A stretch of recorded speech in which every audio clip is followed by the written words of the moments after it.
राधा करावचित पल्लव वल्लरी के राधा पदांक विलसन मधुर स्थली के राधा यशो मुखरमात खगावली के राधा विहार विपिने रमता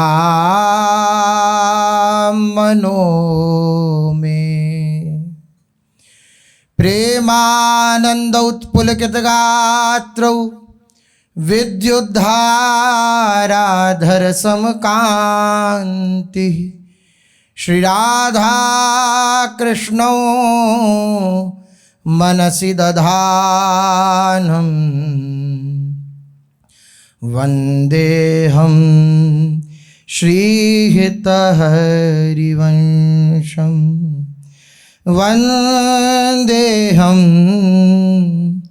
श्रीहितहरिवंशं राधा राधा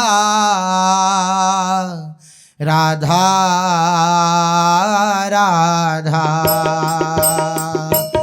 राधा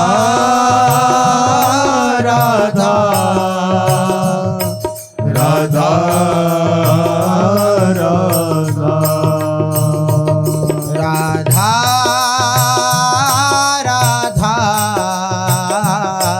राधा राधा राधा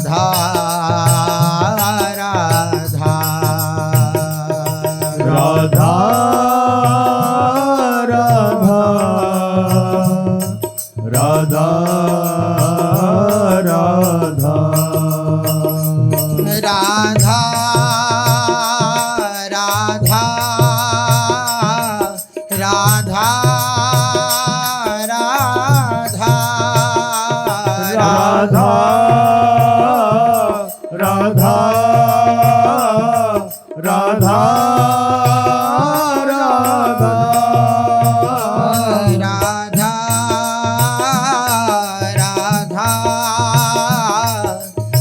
राधा राधा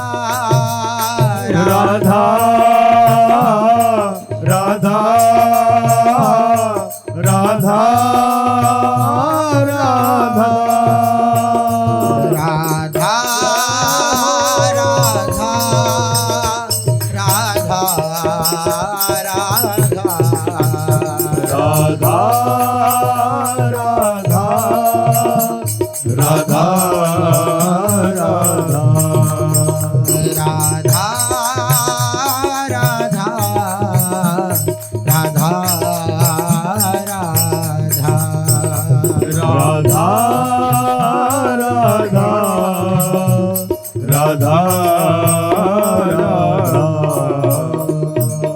श्री राधा वल्लभ लाल की, महाप्रभु श्री हरिवंश चंद्रजू महाराज की, श्री सद्गुरुदेव भगवान की जय। रसघन मोहन मूर्ति ठाकुर श्री राधा वल्लभ लाल जू, अनंतानंत सखियों की प्राण सजीवन मूरी श्री लाडली जू एवं इन युगल स्वरूपों को हृदय में नित्य नवीन रूप से दुलार करने वाले श्री सद्गुरुदेव भगवान के श्री चरणों में दंडवत प्रणाम है। भगवान की जिस पर अत्यंत कृपा होती है,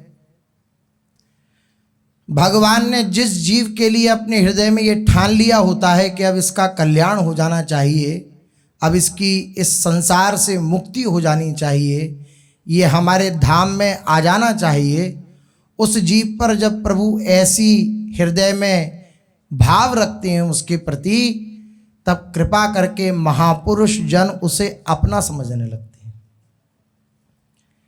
महापुरुष जन, सदगुरु, गुरुदेव हमें अपना जानने लगे, ये मेरा है।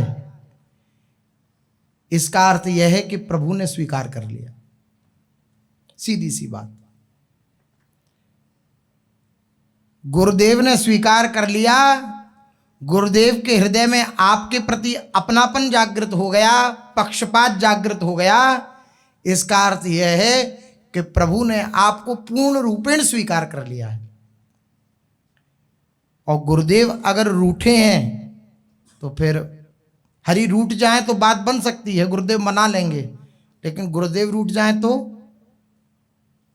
अच्छा, एक बहुत सूक्ष्म बात है, गुरुदेव कहीं संसारियों की तरह रूठते हैं भला, कि भाई हमारे अनुकूल इसने कार्य नहीं किया तो हम रूठ जाएं? ये संसार का काम है कि हमारे मनोनुकूल अगर कोई नहीं करेगा तो हम उससे रूठ जाएंगे, हम उससे बात नहीं करेंगे, हम उसे देखना पसंद नहीं करेंगे, अपने सामने बिठाना पसंद नहीं करेंगे।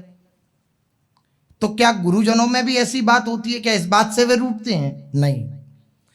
आपका ही जब अकल्याण हो रहा होता है, आपके ही जब कल्याण में बाधा हो रही होती है, तभी सदगुरुदेव भगवान रूठने की लीला करते हैं, ताकि आप अपने कल्याण में अपने स्वयं जो आपका आम बाधक हो रहा है वह बाधा न बन पाए। क्योंकि जो गुरु चरणों में प्रेम रखता है, उससे अगर कोई गलती हो जाए और गुरुदेव ने रूठने की लीला करी तो उसका हृदय कांप उठता है। तो जो उससे गलती हो रही थी वो इस भय से सारी गलती का शमन हो जाता है, नाश हो जाता है कि मेरे गुरुदेव रूठे हैं तो फिर मेरे जीवन का क्या लाभ। वो सबसे मनाता फिरता है कि मेरे गुरुदेव मुझसे प्रसन्न रहें, मेरे गुरुदेव में मेरी निष्ठा बढ़े, मेरे गुरुदेव में मेरी अनन्यता बढ़े। जब इसी भावना में बाधा उत्पन्न होती है तभी गुरुदेव रूठने की लीला करते हैं। अन्यथा कोई सांसारिक बुद्धि थोड़ी है गुरुजनों की कि हमारे अनुकूल नहीं चला तो हम उससे रूठ जाएं, हमारे अनुकूल नहीं चला तो हम उससे बात करना बंद कर दें। नहीं, खूब अनुकूल चल रहे हैं, खूब आज्ञा में चल रहे हैं, लेकिन अहंकार पोषित हो रहा है तो गुरुदेव रूठ करके उस अहंकार का नाश कर रहे हैं कि तुम्हारी आसक्ति हमसे है, हम थोड़ा सा अपनी भौं मरोड़ेंगे तो तुम्हारा जो अहंकार है वह तड़पड़ा जाएगा, तड़प जाएगा और मर जाएगा।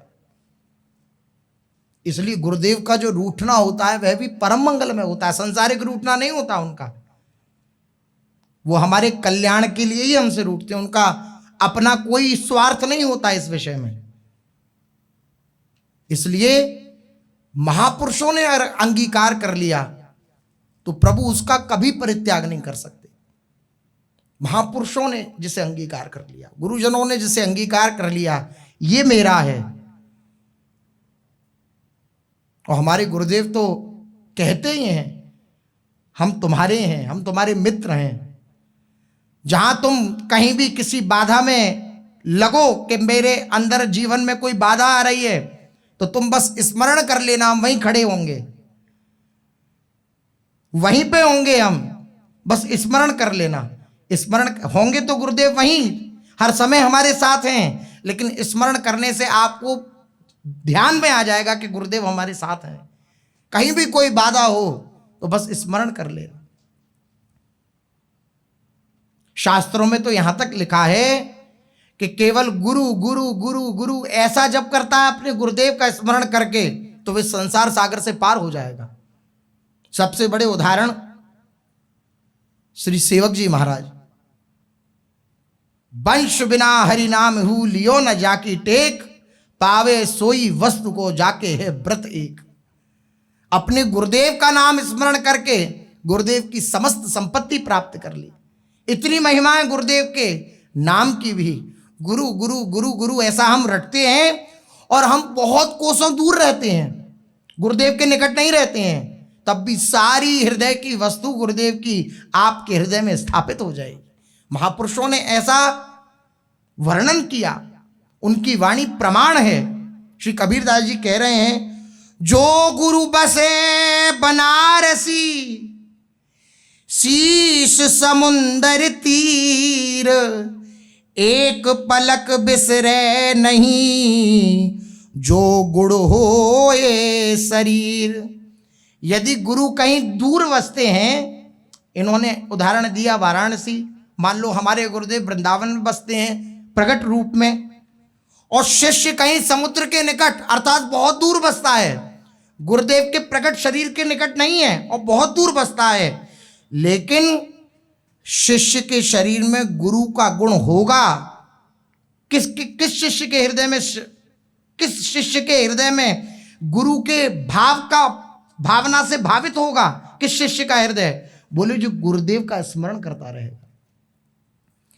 शिष्य के शरीर में गुरु का गुण होगा, अर्थात गुरुदेव जिस भाव रस में निमग्न है, उस भाव रस में निमग्न हो सकता है वे शिष्य जो गुरुदेव के निकट नहीं रहता, बहुत दूर रहता है, लेकिन गुरुदेव के स्मरण में रहता है, हर समय गुरुदेव का स्मरण करता रहता है। उन्हीं की मुस्कुराहट, उन्हीं का वह प्रसन्न मुखमंडल, उन्हीं के दिव्य चरणारविंद, इन्हीं का स्मरण करता रहता है, तो बहुत दूर रहकर भी गुरुदेव की हृदय की बात वह जान जाएगा। कोई एक देशीय नहीं है गुरुदेव का ये साम्राज्य, एक देशीय नहीं है। जहां आप हो वहीं गुरुदेव के स्मरण में हो, तो वहीं आपके हृदय में सारी संपत्ति विराजमान हो जाएगी आपके हृदय में। लक्ष्य कोश जो गुरु बसे, दीजे सुरति पठाए, शब्द तुरी असवार हुए, छिन आवे छिन जाए। यदि गुरुदेव लाख कोस पर निवास करते हो, गुरुदेव वृंदावन में हम लाख कोस दूर हैं, तो भी अपना मन उनके चरणों में लगाते रहो। गुरु के सदुपदेश रूपी घोड़े पर सवार होकर अपने मन से गुरुदेव के पास क्षण क्षण आते जाते रहना चाहिए। आहा, मन में गुरुदेव की मूर्त बसी है और बार बार स्मरण कर रहे हैं। जैसे हम आए वृंदावन में, वृंदावन की परिक्रमा करी, गुरुदेव के दर्शन करे, गुरुदेव ऐसे आ रहे हैं, एकदम प्रियालाल के प्रेम में छके हुए सामने से आ रहे हैं। उस भाव दृश्य को अपने हृदय में बसा लिया, अपनी आंखों में बसा लिया, और रोज सुबह उठ करके या जब भी समय मिल रहा है, जब भी याद आ रही है, तो आंख बंद की और उसी मूर्ति की, उसी स्वरूप की भावना करी। उस भावना का परिणाम यह होगा कि आप अनुभव कर पाएंगे कि आप गुरु की गोद में बैठे, गुरुदेव की गोद में बैठे। दूरी, शरीर की दूरी, ये दूरी नहीं है, हृदय की दूरी है।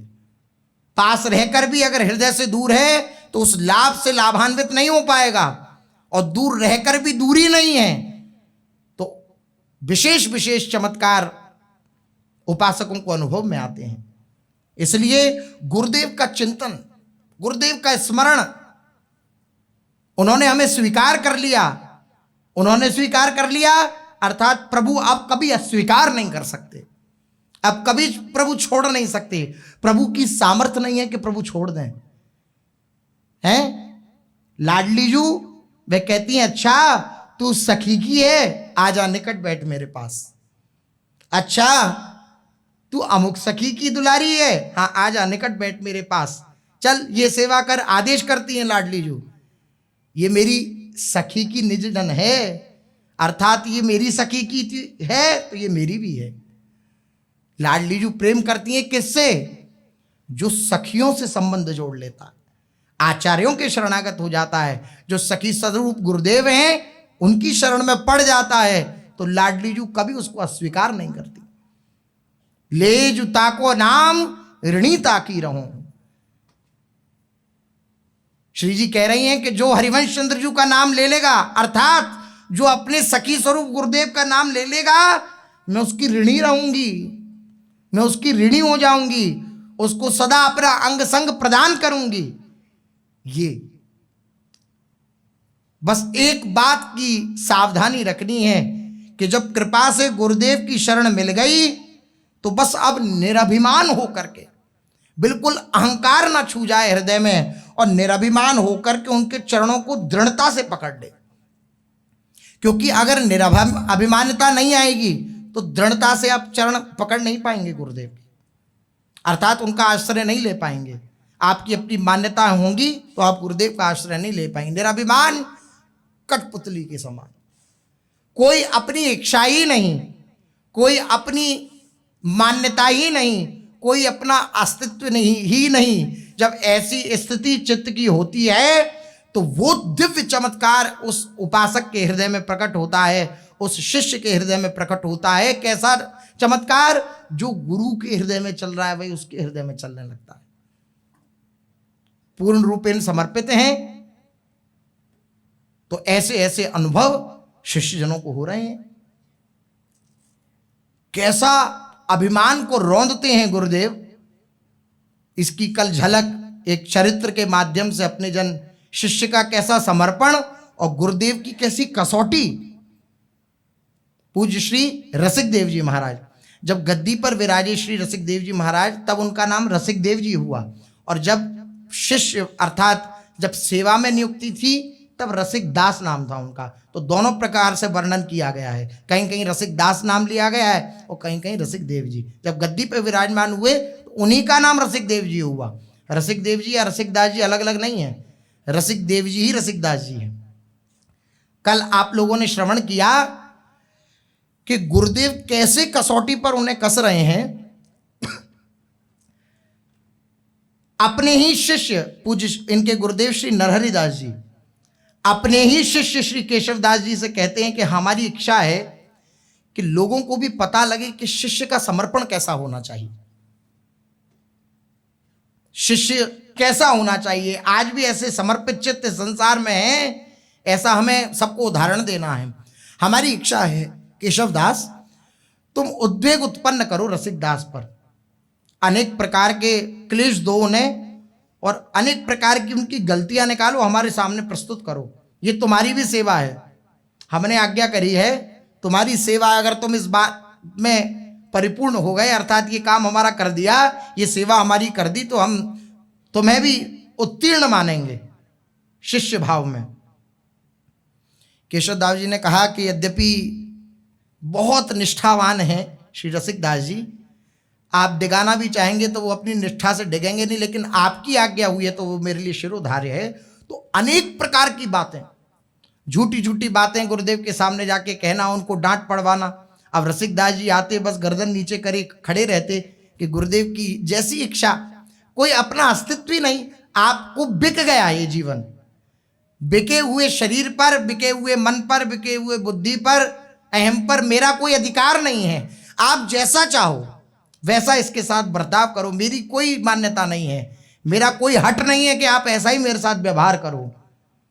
रसिक दास जी उसी प्रकार से निराभिमान हो करके चरणों में खड़े रहते, डांटते। अब गुरुदेव ने सोचा कि बिल्कुल मतलब कोई जरा सी भी हिलन डुलन नहीं है चित्त में, चित्त एकदम शीतल है, क्योंकि गुरुदेव तो अंदर तक की बात जानते हैं कि क्या हालत है।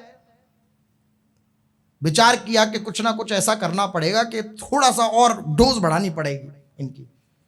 तो गुरुदेव ने क्या किया, एक दिन कहा कि तुम हमारे शिष्य कहलाने लायक नहीं हो, जाओ हम तुम्हारा परित्याग करते हैं। कल अपने लोगों ने श्रवण किया ही था, परित्याग कर दिया। रोते रहे रज में, किसी गृहस्थ भक्त के यहाँ गए और गृहस्थ भक्त ने उन्हें अपने घर में रखा। उन्होंने कहा मैं गुरु सेवा के बिना नहीं रह सकता, तो आप वस्त्र की सेवा ले आया करो कि वस्त्र अमनिया करके हम बाद में गुरुदेव को देंगे। कितना गुरु और शिष्य का संबंध दृढ़ है कि गुरुदेव भी जानते हैं कि रसिक दास के हाथ की जो सेवा है वो कैसी है।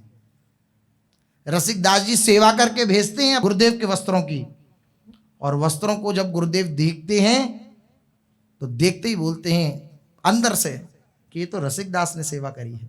आहा, कितना गाढ़ संबंध होगा, कितना गाढ़ अपनापन होगा गुरु शिष्य के बीच में कि गुरुदेव देखते ही कि तो रसिक दास ने करी। तो अंदर से प्रसन्न हो रहे हैं, आशीर्वाद दे रहे हैं, लेकिन बाहर से क्रोधित होके बोले क्यों रे, रसिक दास तुम्हारे घर ही है। जी महाराज जी, जाओ उससे कह दो हमें किसी भी सेवा की आवश्यकता नहीं है उसकी। और अब तक वो यहीं रहता था। हमने कहा था आंखों से ओझल हो जाए, हम आज्ञा करते हैं वृंदावन से भी बाहर चला जाए।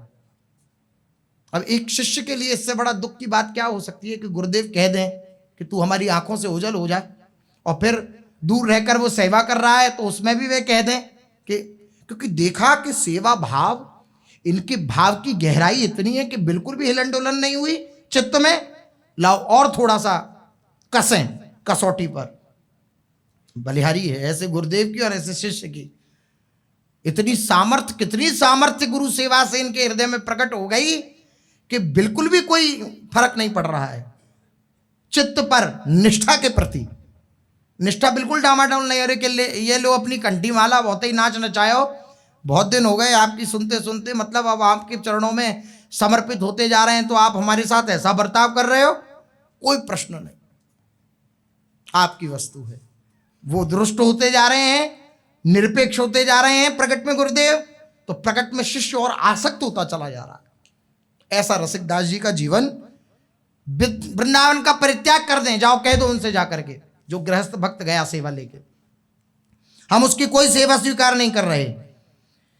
यह सुनकर जितने भी संत बैठे थे, रसिक जन बैठे थे, रसिकदास जी के गुरु भाई बैठे थे, उन्होंने कहा पता नहीं क्या भगवान की लीला है। सबके हृदय कांप उठे, क्योंकि सब जानते हैं कि रसिकदास जी कितना प्रेम करते हैं गुरुदेव से। सबके हृदय कांप उठे। उस समय रसिकदास जी के साथ उनके 4 शिष्य और भी थे, उनको भी स्थान से निकाल दिया गया। जो 4 शिष्य रह रहे थे रसिकदास जी के भी, उनको भी स्थान से निकाल दिया गया। देखो गुरुदेव की करुणा। निकाल क्यों दिया, उनकी क्या गलती है? लेकिन निकाल इसलिए दिया कि जाओ तुम अपने गुरुदेव के पास जाओ, उनकी सेवा करो। प्रकट में नहीं कह रहे हैं, लेकिन हृदय से कितना वात्सल्य है अपने शिष्य के प्रति कि जाओ तो उनकी सेवा में रहो, उसे किसी प्रकार का कष्ट ना होने पाए। कष्ट हो तो सांत्वना देना उनसे, जाओ। 4 शिष्यों को निकाल दिया आश्रम से। अब रसिकदास जी को जैसी पता लगा तो मानो प्राण संकट में आ गए उनके, अपार वेदना। लेकिन गुरु आज्ञा, गुरु आज्ञा गरीयसी, तुरंत आज्ञा का पालन, वृंदावन का परित्याग किया और अपने शिष्य जुगलदास विलास आदि के साथ मथुरा में आ गए। और मथुरा में आकर के वहाँ भी एक गृहस्थ वैष्णव मिल गए।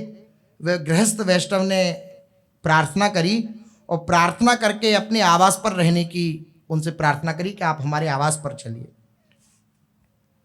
और कहा कि आप ब्रज क्षेत्र में रहेंगे, यहीं रहेंगे मथुरा में, तो कभी ना कभी तो गुरुदेव कृपा समुद्र हैं, उनके हृदय में कृपा की बाढ़ आएगी, वो आपको बुला लेंगे, अपने पास बुला लेंगे वापस। तो ये आशा उनके हृदय में जब प्रकट हुई तो अंतर उत्साहित हो गए। कोई कह दे कि तुम चिंता मत करो, परम करुणा में है, बुला लेंगे, तुम चिंता मत करो, तो एक शीतलता होती है हृदय में कि हाँ वो करुणा में तो हैं, हाँ बुला लेंगे। चले गए उस वैष्णव के घर। रसिकदास जी अब मथुरा में रहने लगे। वहां पर रसिकदास जी के प्रभाव को देखते हुए भक्त वैष्णव जब उनके पास आने जाने लगे, फिर कुछ भेंट दक्षिणा भी चढ़ने लगी। तो रसिकदास जी ने मथुरा के ही एक स्वर्णकार को प्रार्थना की, जो उनका गुरु भाई था, अर्थात नरहरिदास जी का ही शिष्य था। तो उस स्वर्णकार गुरु भाई से प्रार्थना करी कि ये जितना भी धन चढ़ौती में आता है, चढ़ावे में आता है, इस सब को आप ले जाकर के गुरुदेव के चरणों में समर्पित कर दिया करो, मैं इसे स्वीकार नहीं कर सकता। अब अंतर मन में वो अपनी भावना में डूबे, कोई चढ़ा रहा, उससे लड़ने झगड़ में अपने चिंतन को थोड़ी बिगाड़ेंगे। तो आ जाता है तो गुरुदेव के चरणों में समर्पित कर दो, मैं स्वीकार नहीं कर सकता। इसे रोज गुरुदेव के चरणों में अर्पण कर आया करें आप। जब गुरुदेव श्री नरहरि देव जी ने देखा, उसने स्वर्णकार ने रोज भेंट करना चालू कर दिया, जो भेंट यहाँ आती वो वहाँ भेजना चालू कर दिया। अब नरहरि देव जी ने रोज भेंट आती देखी तो समझ गए कि ये कोई ना कोई इसमें गड़बड़ है, ये रोज भेंट आ रही है। स्वर्णकार इतना एकदम से बहुत धनवान हो गया कि रोज भेंट कर रहा है। तो पूछा, इधर आओ, सत्य सत्य बताओ, ये रोज भेंट कहां से आती है तुम्हारे पास? बोले रसिकदास जी मथुरा में रहते हैं, तो उनके चरणों में जो भेंट चढ़ती है वो आपके चरणों में कहते हैं कि समर्पित कर दें, उनके पास जो भी भेंट आती। अच्छा, रसिकदास जी के द्वारा भेजी हुई है, ये उसने भिजवाई है? डांटते हुए बोले उस सुनार को, तुरंत जाओ और तुरंत रसिकदास को हमारा आदेश सुना दो कि अब मथुरा भी छोड़ दे। ये कसौटी और ये समर्पण, गुरुदेव की कसौटी और शिष्य का समर्पण। तुरंत गुरुदेव ने आज्ञा करी नरहरिदास जी ने कि जाओ हमारा आदेश सुना दो, क्योंकि गुरुदेव ने देखा कि इतना हमने दूर कर दिया तब भी इसकी निष्ठा में परिवर्तन नहीं, हमारे लिए सोच रहा है, अपना कुछ भी नहीं मान रहा, जो कुछ उसके पास आ रहा है हमारे प्रति भेंट कर दे रहा है, इतना समर्पण। लाओ थोड़ा सा और कस के देखते हैं क्या होता है। मथुरा छोड़कर चला जाए, हमें उसकी किसी सेवा की आवश्यकता नहीं है, जाए वह। यह आज्ञा जब रसिकदास जी को पता चली तो तुरंत धड़ाम से मूर्छित होकर गिर पड़े जब सुना, क्योंकि इतना कष्ट, इतनी पीड़ा। गुरुदेव की यह बात सुन करके कि गुरुदेव ने अब ब्रजमंडल में रहने के लिए भी मना कर दिया, मथुरा में रहने के लिए भी मना कर दिया, अब मैं कहां जाऊंगा। तो जैसी आज्ञा सुनी मूर्छित हो पड़े। अब उन्हें कोई आशा नहीं दिख रही थी कि अब गुरुदेव पता नहीं मुझे स्वीकार करेंगे या ना करेंगे, लेकिन मेरे जीवन सर्वस्व तो गुरुदेव ही है और कोई नहीं है मेरे जीवन में। आहा, पर आज्ञा का तुरंत पालन करना है। जीवन आज्ञा है, गुरुदेव की आज्ञा ही मेरा जीवन है। आज्ञा पालन करते हुए तुरंत वे मथुरा से बुंदेलखंड के एक गांव में आकर के निवास करने लगे। शरीर बिल्कुल कृश हो गया, बिल्कुल सूख गया, क्योंकि गुरुदेव की स्मृति वह विरह हृदय में, वो हृदय को जला रहा है और अत्यंत व्याकुल चित्त, और कुछ खान पान अच्छा लगता नहीं तो शरीर कृश होने लगा। सारा दिन विरह में हा गुरुदेव हा गुरुदेव हा गुरुदेव कहते हुए, यही रटन करते हुए बस रोते रहते। जब कोई भक्त वैष्णव उनसे मिलने आते तो वे कहते कि हम तो अपराधी हैं, हमारे मुख को देखने से आपको भी गुरुद्रोह लग जाएगा, इसलिए आप हमारे निकट ना आए। हमारे शरीर को देखने का भी कोई औचित्य नहीं है, आपको भी गुरुद्रोह लगेगा, आप हमारे निकट ना आए, आप अपना भजन कीजिए। इस विरह वेदना को निरंतर बढ़ता देखकर रसिकदास जी का शिष्य बहुत व्याकुल होने लगा। जो निज जन थे रसिकदास जी के, गुरुदेव की अपनी विकलता देखते इतनी तो व्याकुल होता उनका चित्त। कैसी दैन्यता, दोष दर्शन नहीं, कोई निकट आके भी कह देना कि गुरुदेव ने आपके नहीं ठीक नहीं किया, इतना भी नहीं होना चाहिए। नहीं, आप शांत हो जाएं, मैं गुरुद्रोही हूँ, मेरी ही गलती है, मैं ही अपने गुरुदेव को सुख नहीं पहुंचा पाया, उनकी कोई गलती नहीं है। मेरा आप दर्शन ना करें, मेरे मुख को देखने से आपको भी गुरुद्रोह का अपराध लगेगा, आप जाएं। ऐसी दशा देखते जुगलदास आदि शिष्य, उन्हें बड़ा कष्ट होता, बड़ी पीड़ा होती गुरुदेव की ऐसी स्थिति देखकर। विरह वेदना को निरंतर बढ़ता देख रसिकदास जी के शिष्य बड़े व्याकुल होने लगे। एक दिन रसिकदास जी ने अपने शिष्य जुगलदास से कहा कि तुम मेरे इस कष्ट को अगर दूर करना चाहते हो तो मेरे पे कृपा कर दो। अपने शिष्य से रसिकदास जी बोले कि अगर मेरे कष्ट को देख करके तुम दुखी हो और मेरे कष्ट को मिटाना चाहते हो, दूर करना चाहते हो, तो मेरे पे करुणा कर दो। क्या आज्ञा करें गुरुदेव? आपकी प्रसन्नता के लिए मैं कुछ भी कर सकता हूं। देखिए गुरुदेव, इनका भी शिष्यत्व कितना मजबूत, और श्री जुगलदास जी का भी शिष्यत्व कितना मजबूत। आप आज्ञा करें, आपके आज्ञा के लिए, आपकी प्रसन्नता के लिए मैं कुछ भी कर सकता हूं, आप आज्ञा करें।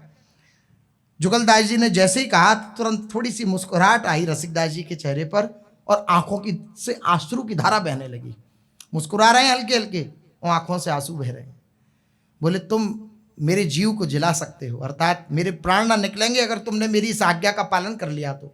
आज्ञा मान लो या निवेदन मान लो, तुम ऐसा करो, तुम वृंदावन चले जाओ और गुरुदेव की सेवा में रहो। हमारे जो गुरुदेव श्री नरहरि देव जी हैं उनकी सेवा में जाकर रहो। इतना काल व्यतीत हो गया, न गुरुदेव की कोई कुशल क्षेम पता लगी, न कोई सूचना आई, पता नहीं वे कैसे होंगे। और प्रतिक्षण गुरुदेव में चिंतन लगा होने के कारण प्रत्येक चेष्टा पता है उन्हें अपने गुरुदेव की। लेकिन ये प्रेम वैचित्री दशा है कि चिंतन से निकट रहते हुए भी निकटता नहीं अनुभव में आती है। आप कहेंगे कि आप ये कैसे कह रहे हैं कि वो निकट हैं, तो आगे सुनिएगा अभी चरित्र में कितनी तन्मयता है अपने गुरुदेव में, ये आगे चरित्र पे आएगी। तुरंत अपने शिष्य जुगलदास से कहा कि जुगलदास तुम मेरा एक काम कर दो, तुम चले जाओ, गुरुदेव की कोई सूचना मिलती नहीं, तुम उनकी सेवा में चले जाओ, उनकी सेवा करो और फिर वहां से तार लिख करके, पत्र लिखकर हमें रोज सूचित करना कि हमारे गुरुदेव कुशल क्षेम से हैं या नहीं है, वह ठीक हैं कि नहीं है, तुम वहां पत्र लिख करके हमें भेजा करना। जुगलदास जी बोले कि आप शायद विस्मृत हो गए हैं कि हमें भी वहां से निकाल दिया गया है, हम वहां नहीं जा सकते, हम वहां कैसे जाएंगे, हमें वहां से निकाल दिया गया है, कोई रहने नहीं देगा। तो रसिक दास जी बोले कि अब एक तुम्हारी निष्ठा की परीक्षा है, मैं तुम्हें एक उपाय बता रहा हूं, तुम वहां जाओ और जहां संत समाज बैठी हो, सारे संत बैठे हों, उस संत समाज में जाकर के ये घोषित कर देना कि मैंने अपने गुरुदेव रसिक दास जी का परित्याग कर दिया। जुगलदास जी का हृदय कांप गया कि कैसी परीक्षा है नाथ, लेकिन आपकी प्रसन्नता के लिए सब कुछ करने के लिए राजी हूं, आप प्रसन्न होंगे ना, मैं करोड़ों करोड़ों बार नरकों में गिरने के लिए राजी हूं, आप प्रसन्न हो तो। आहा, जुगलदास जी की परीक्षा। वो बोले रसिक देव जी कि तुम जाओ और तुम्हें ऐसे तो रहने दिया नहीं जाएगा, तो तुम कह देना हमने अपने गुरुदेव का परित्याग कर लिया और अपने दादा गुरु नरहरि देव जी को अपना गुरु रूप में मैं मानता हूं, अब इन्हीं के चरणों में मैं रहूंगा। ये बात मैं शपथ खाकर कहता हूं, ये भी वहां कहना, मैं झूठ नहीं कहता हूं, शपथ खा के कहता हूं कि मैंने अपने गुरुदेव का परित्याग कर दिया। यदि मैं असत्य बोलूं तो मुझे 7 जन्मों तक भी वृंदावन की रज प्राप्त ना हो। मतलब ये अति हो गई, समर्पण की अति दिखा रहे हैं, सीमा से बाहर समर्पण। कैसा समर्पण? बोली वृंदावन की रज प्राप्ति के लिए तो सारा ये विधान होता है, आप शिष्यत्व ग्रहण करा गुरुदेव का, गुरुदेव की शरण में आए तो किस लिए? श्री जी मिलेंगी, वृंदावन की रज प्राप्त होगी, वृंदावन में मरण मिलेगा, मृत्यु मिलेगी, और आप गुरुदेव की प्रसन्नता के लिए ये कह दें कि मैं 7 जन्मों तक नरक में गिरूं और मुझे वृंदावन की रज प्राप्त ना हो। मैं ये शपथ पूर्वक कहता हूं मैंने अपने गुरुदेव का परित्याग कर दिया। कितना हृदय समर्पित चाहिए इस बात को कहने के लिए। यह बात सुनकर के जुगलदास जी के कष्ट की सीमा ना रही। व्यापार अंधकार को देख रहे थे, मुख से शब्द नहीं निकल रहे थे। हाय कैसी विचित्र हृदय विदारक परिस्थिति आन खड़ी हुई आज। कुछ नहीं सूझता, एक और गुरुदेव की पीड़ा है और दूसरी ओर ये असत्य प्रलाप। पर गुरुदेव के कष्ट को निवारण करने के लिए मुझे अनंत जन्मों तक भी अगर नरक भोगना पड़े, उससे भी बढ़कर ये गुरुदेव का विरह भोगना पड़े तो भी क्या, मैं सब कुछ सहने में, सब कुछ सहने के लिए राजी हूं। अगर विरह भी भोगना पड़े, कष्ट भी भोगना पड़े, अनेक प्रकार के नरक भी भोगने पड़े तो मैं इसके लिए राजी हूं। मेरे गुरुदेव को तो कुछ सुख सांत्वना मिल जाएगी मेरे वृंदावन जाने से, मेरे गुरुदेव तो प्रसन्न हो जाएंगे ना, उनके हृदय में तो शीतलता होगी, मैं इसके लिए राजी हूं। तो कोई बात नहीं। जुगलदास जी ने ऐसा ही किया। वृंदावन आकर जब श्री प्रियालाल जी की ओर संतों जन सब बैठे थे, सुंदर समाज हो रही थी, सारे संत विराजमान थे, उन संतों की सभा में आकर के उनके सन्मुख होकर के ये घोषणा कर दी कि मैंने अपने गुरुदेव का परित्याग कर दिया है और श्री नरहरि देव जी को अपना गुरु रूप में स्वीकार कर लिया है। जैसी घोषणा करी तो सब स्तब्ध रह गए कि ये क्या कह रहे हैं। किंतु नरहरि देव जी जानते थे कि हमारा चेला तो है ही समर्पित चित्त, इसका चेला भी खूब समर्पित है, हम खूब अच्छी तरह जानते हैं। तो मनी मन जानते थे कि रसिक दास नहीं भेजा है, लेकिन उन्होंने बाहर से ठीक है स्वीकृति दी निष्ठा रूप में कि ठीक है तुम्हारी निष्ठा से हम प्रसन्न हुए, तुम रहो। अब इस भेद को कोई नहीं जान पाया। कुछ समय बीतने पर रसिक दास जी को सूचना मिली कि गुरुदेव नरहरि दास जी बुंदेलखंड पधार रहे हैं। अब तो आनंद की सीमा न रही।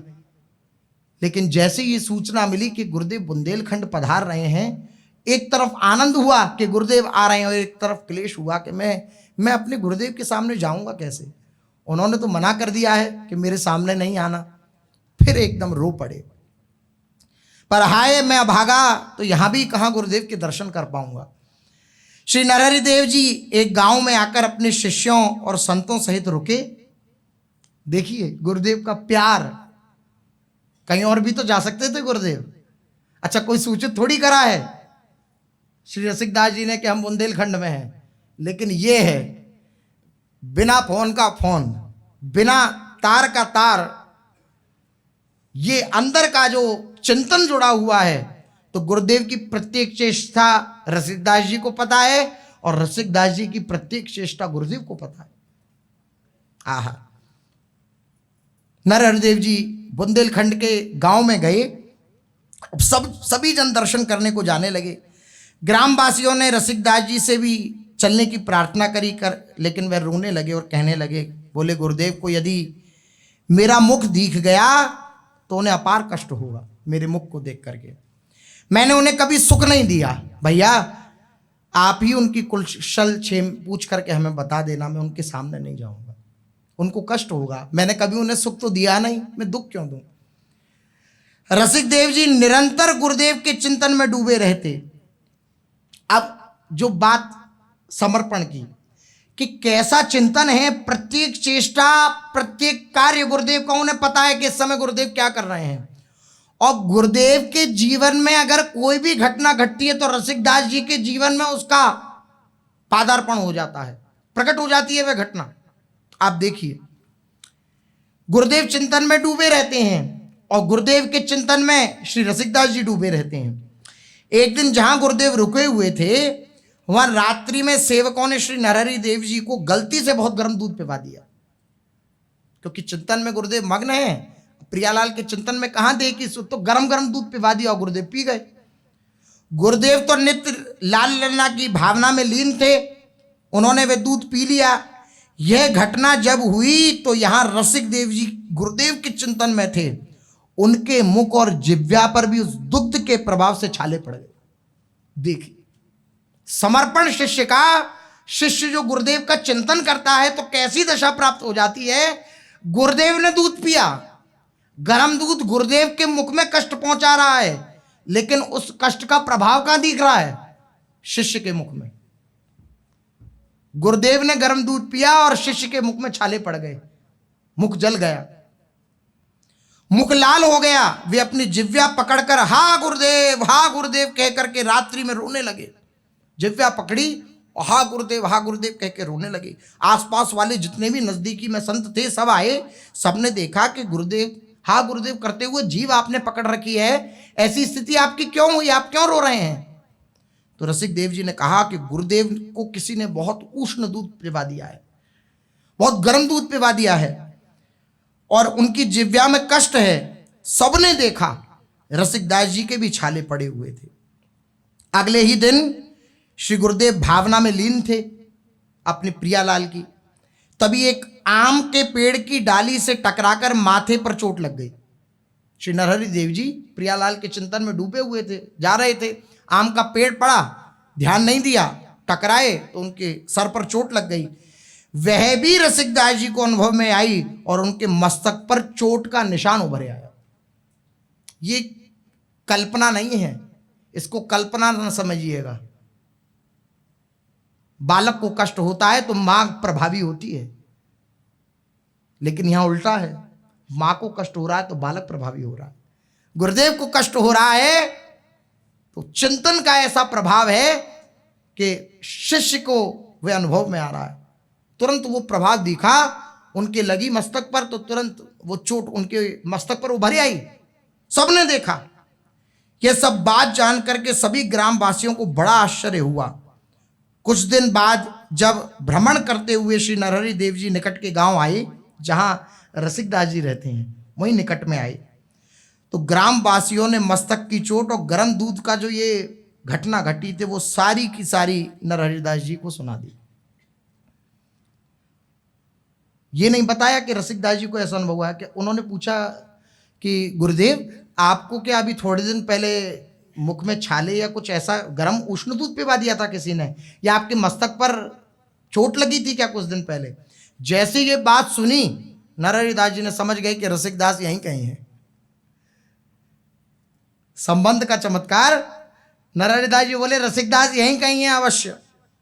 जान गए कि हो ना हो मेरा रसिकदास कहीं यहीं है। यही तो जीवन का लाभ है। गुरुदेव मेरा कह दें, ये मेरा है। आहा, हो ना हो मेरा रसिकदास यहीं कहीं है। पर बाहर से उन पर क्रोध करते हुए फिर बोले, मतलब हद कर दी। क्रोध करते हुए बोले, क्या वे रसिकदास अब यहां रहने लगा है? नरहरि दास जी बोले, क्या रसिकदास अब यहां रहने लगा है? सभी ग्रामवासी व्याकुल हो गए। सभी ग्रामवासियों के आंखों से आंसू बहने लगे कि कहीं गुरुदेव अब यहां से भी जाने की उन्हें ना कह दें, गुरुदेव उन्हें यहां से भी जाने की आज्ञा ना कर दें। तभी सभी ने आर्त भाव से प्रार्थना करी कि आपसे इतना प्रेम करते हैं रसिकदास, वो आपके बिना नहीं रह सकते।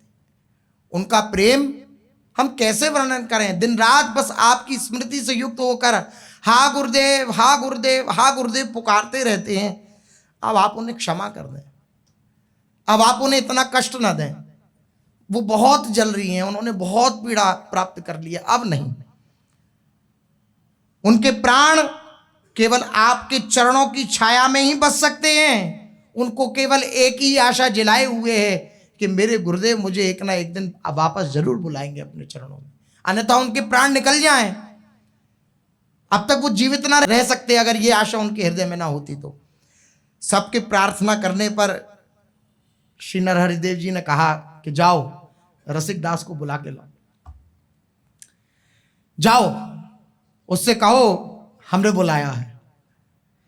रसिकदास जी के पास समस्त ग्रामवासी गए और जाकर के कहा कि चलो गुरुदेव ने आपके ने बुलाया है। क्या उनके चित्त की स्थिति! रसिकदास जी गुरुदेव के मिलन की जैसी बात सुनी कि मेरे गुरुदेव ने मुझे बुलाया है, तो प्राण आ गए। गए भागते हुए, निराभिमानी है, ये नहीं कहा कि आपने इतना कष्ट दे दिया, मैं क्यों हूं आपकी शरण में। तुरंत भाग के चले गए और आनंद के सागर में डूबने लगे। उनके चरण अब चलने में भी सक्षम नहीं हो पा रहे हैं। चलते हैं फिर गिर पड़ते हैं, चलते हैं फिर गिर पड़ते हैं। पुलकित अंग हैं, कंपायमान शरीर है, बार बार गिर पड़ते हैं। अश्रुओं के प्रवाह से दिखने की भी क्षमता ना रह गई है। जाकर जैसे तैसे पहुंचे, समस्त ग्रामवासी ले गए।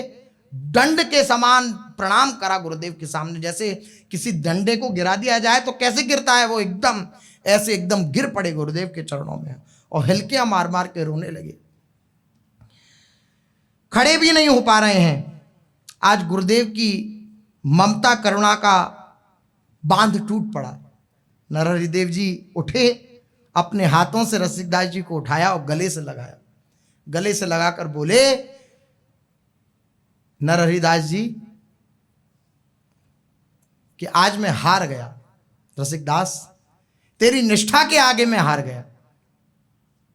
तेरी निष्ठा बलिहारी है, तेरा समर्पण, इस पे मैं बलिहारी जाता हूं बार बार, लेकिन अभी भी कसौटी रह गई है।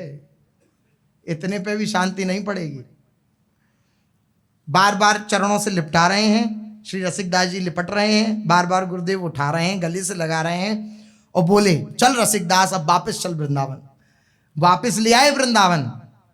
वृंदावन आए, खूब सेवा करने लगे अपने गुरुदेव की। जैसे पहले आनंदित रहते थे, गुरुदेव की सेवा में ऐसे आनंदित रहने लगे। परंतु कसौटी अभी यहीं पूरी नहीं हुई थी। कुछ ही दिन बीते थे कि अंतिम अग्नि परीक्षा ने रसिकदास जी के मर्म का भेदन कर दिया। अब अंतिम अग्नि परीक्षा रह गई है, अंतिम कष्टी कष्ट। केशवदास जी ने फिर गुरु आज्ञा से ऐसा दोषारोपण किया जिसकी कल्पना किसी को न थी। जो नरहरिदास जी के शिष्य थे केशवदास, उन्होंने फिर ऐसा दोषारोपण किया गुरु आज्ञा से ही कि किसी को कल्पना नहीं थी इस बात की।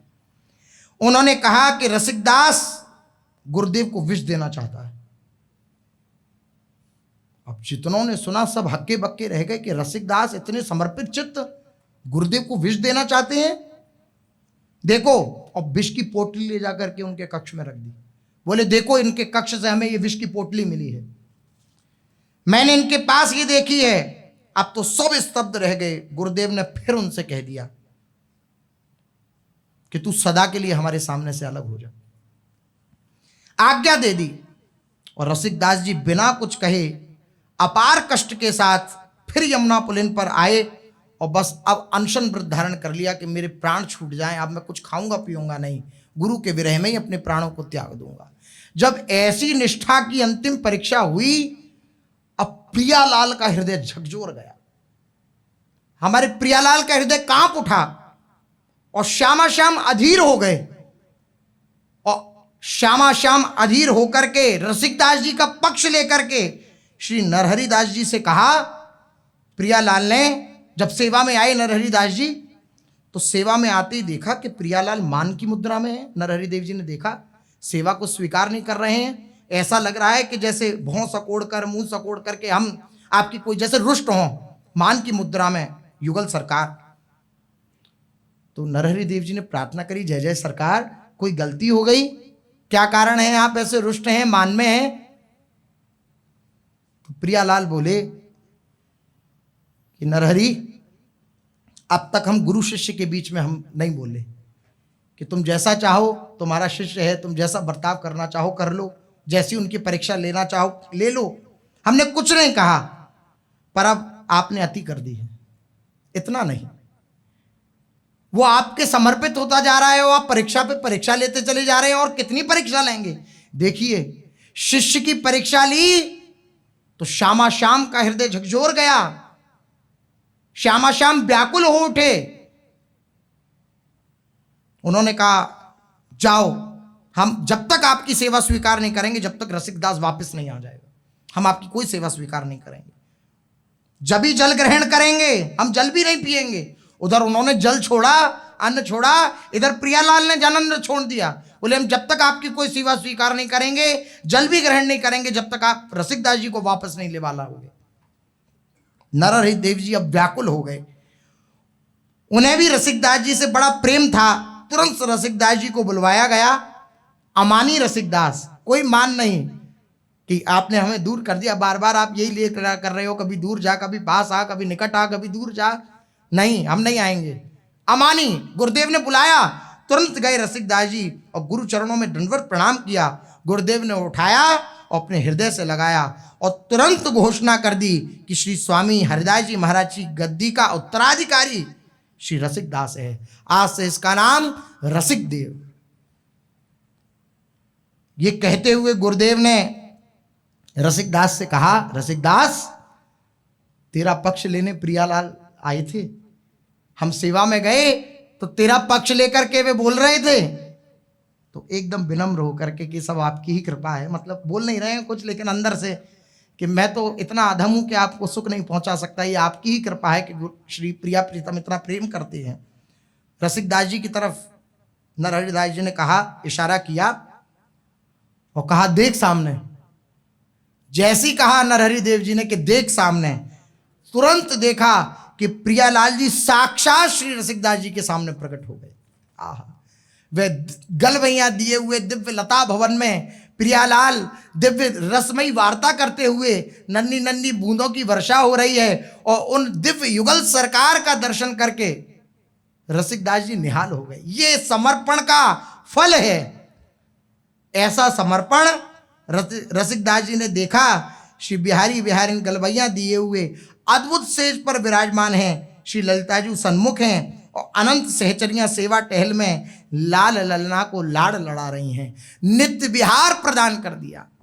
ऐसा समर्पण जिस शिष्य के हृदय में होता है, ऐसी आसक्ति जिस शिष्य के हृदय में अपने गुरुदेव के प्रति होती है, उसके लिए कुछ दुर्लभ नहीं। इसलिए जितना हो सके अपने गुरुदेव को अपना जीवन माने। हमारा जीवन में और कोई भी महत्वशाली ना रह जाए, हमारे जीवन में कोई और अपना कहलाने वाला ना रह जाए। केवल और केवल हमारा जीवन हमारे गुरुदेव के लिए समर्पित हो, हमारा जीवन गुरुदेव के नाम हो जाए, हमारे जीवन में गुरुदेव के सिवा और कोई भी महत्वशाली ना रह जाए। ऐसी निष्ठा अपने हृदय में इन्हीं महापुरुषों की चरण रज के प्रताप से थोड़ी किंचन मात्र भी अगर हृदय में आ जाए तो प्रियालाल दूर नहीं है, प्रियालाल निकट है। देखिए गुरुदेव शिष्य के प्रति ऐसी लीला कर रहे हैं तो प्रियालाल का हृदय कांप रहा है कि नहीं अब नहीं, आओ बुला के लाओ, हमारी दिव्य लीला में उसे प्रवेश कराओ। अब तक उसने बहुत कष्ट भोगा, अब अनंत सुख में उसे डुबो दो। प्रियालाल की अनंत अनंत सहचरियां के मध्य जो प्रियालाल श्री वृंदावन में विराजमान है, उस दिव्य लीला का साक्षात्कार गुरुदेव ने अपने समर्पित चित्त अमानी शिष्य श्री रसिकदास जी को पूर्ण रूपेण उस दिव्य रस का साक्षात्कार करा दिया। ऐसा समर्पण ही दिव्य देश को प्राप्त करा पाता है, ऐसा समर्पण ही गुरुदेव के हृदय को द्रवित कर पाता है। शेष चर्चा आगे। श्री राधा वल्लभ लाल की जय।